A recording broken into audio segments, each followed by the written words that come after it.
ओम श्री परमात्मने नमः। ये है श्रीमद् भगवद गीता, अध्याय 3, कर्मयोग।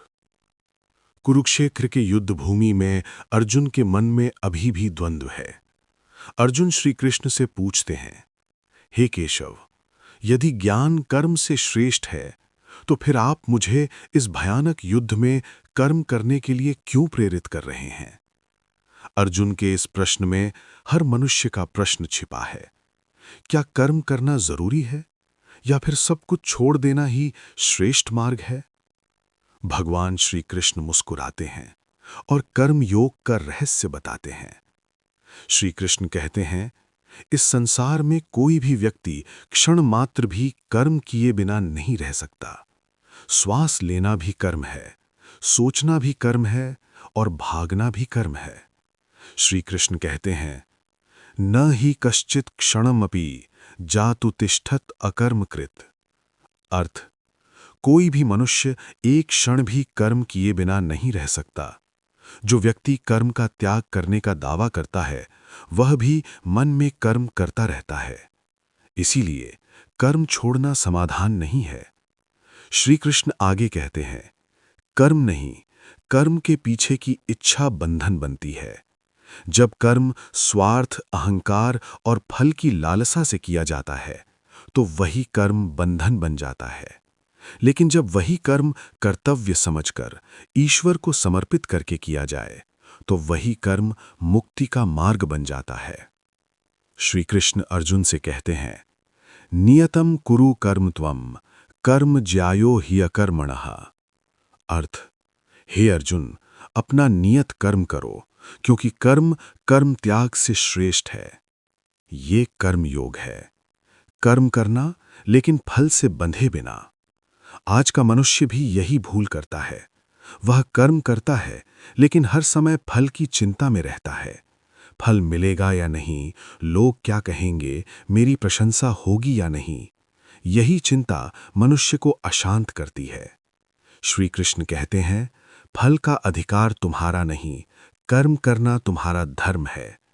जब कर्म केवल कर्म बन जाए तो जीवन सरल हो जाता है। श्री कृष्ण आगे समझाते हैं, जो व्यक्ति कर्म छोड़कर आलस्य में बैठ जाता है वह भी दोषी है, और जो व्यक्ति कर्म करता है लेकिन मन से आसक्ति नहीं रखता वही सच्चा योगी है। अब अर्जुन का अगला प्रश्न है, यदि कर्म इतना आवश्यक है तो मनुष्य अच्छा जानते हुए भी गलत कर्म क्यों करता है? यही प्रश्न हम सबके जीवन में उठता है। श्री कृष्ण स्पष्ट उत्तर देते हैं, काम एष क्रोध एष रजो गुण समुद्भव। अर्थ, हे अर्जुन, इच्छा ही क्रोध बनकर मनुष्य को पाप की ओर ले जाती है। इच्छा कभी संतुष्ट नहीं होती, जितना उसे पूरा करो वह उतनी ही बढ़ती जाती है। इच्छा पहले मन को घेरती है, फिर बुद्धि को ढक लेती है और अंत में विवेक को हर लेती है।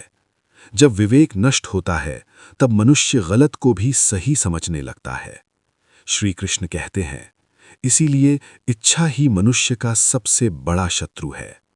लेकिन इसका समाधान भी है।